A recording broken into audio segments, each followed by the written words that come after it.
यह कहानी बहुत सालों पहले की है। एक बहुत ही गरीब सविता नाम की लड़की अपने बूढ़ी माँ के साथ रहती थी। उसकी तबीयत खराब होने की वजह से कुछ भी काम नहीं कर पाती थी, जिसकी वजह से उनके घर में खाने तक के पैसे नहीं बचे थे। यह सब देख कविता काम की तलाश में निकल जाती है, पर उसे कहीं भी काम नहीं मिलता, जिससे वह बहुत दुखी हो जाती है।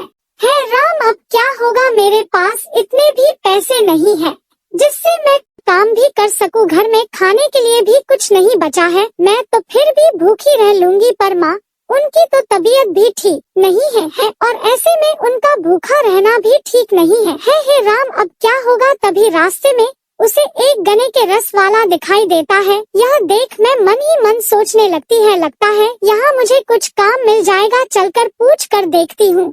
फिर वह उसे गाने के जूस वाले के पास जाती है। भैया, आपके पास मुझे कोई काम मिलेगा? दुकानदार मन ही मन सोचता है, काम इस लड़की को कम की जरूरत है और वैसे भी मेरा नौकर गांव चला गया है, क्यों ना मैं इसे ही काम पर रख लूं, इसका भी काम हो जाए और मेरा भी। फिर वह उसे कहता है, ठीक है, तुम्हें मशीन में गाने में डालकर रस निकालना होगा, कर पाओगी? सीता खुश होते हुए उसे रहती है, हाँ, मैं करूँगी। फिर क्या था, सविता तभी की तभी उसकी दुकान पर काम करने लग जाती है और गन्ने की मशीन में डालकर रस निकलती है और उसका मालिक गिलास में डालकर लोगों को पिलाता है। इसी तरह सविता को काम करते हुए सारा दिन हो जाता है और जब शाम हो जाती है तो दुकानदार उसकी छुट्टी कर देता है और उसे कुछ पैसे देता है। सीता उन पैसों को हाथ में लेकर बड़ी खुश होती है। मेरी मेहनत की कमाई, अब माँ बाप को भूख नहीं रहना पड़ेगा और उनकी दवाई भी आ जाएगी। फिर घर आ जाती है और फिर जल्दी से खाना बनाकर अपनी माँ को खिलाता है। यह देख उसकी माँ की आंखों में आंसू आ जाते हैं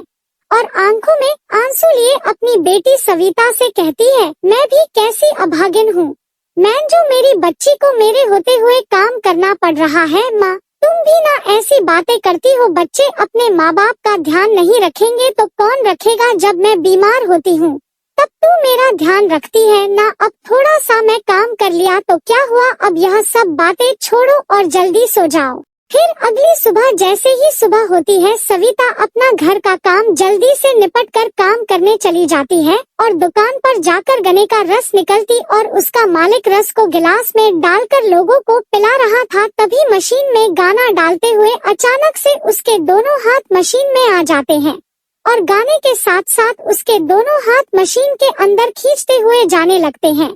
मेरे हाथ, कोई तो मेरे हाथ मशीन से निकालो, कोई तो मेरी मदद करो। सविता के दोनों हाथ मशीन में बुरी तरह से फंस चुके थे और दर्द से बुरी तरह चिल्ला रही थी और उसके हाथ से खून भी बह रहा था। मैं मशीन से अपना हाथ निकालने की बहुत कोशिश करती है, पर वह अपने दोनों हाथों को मशीन से निकल नहीं पा रही थी। सविता बेचारी दर्द से चीखती है और वहीं मर जाती है।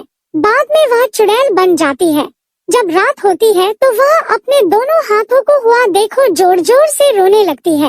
मेरे दोनों हाथ कट गए। कविता अपने दोनों हाथों की तरफ देख हुई जा रही थी, तभी उसकी नजर नीचे जमीन पर जाती है। यह तो मैं हूँ, पर जमीन पर कैसे गिर गई हूँ?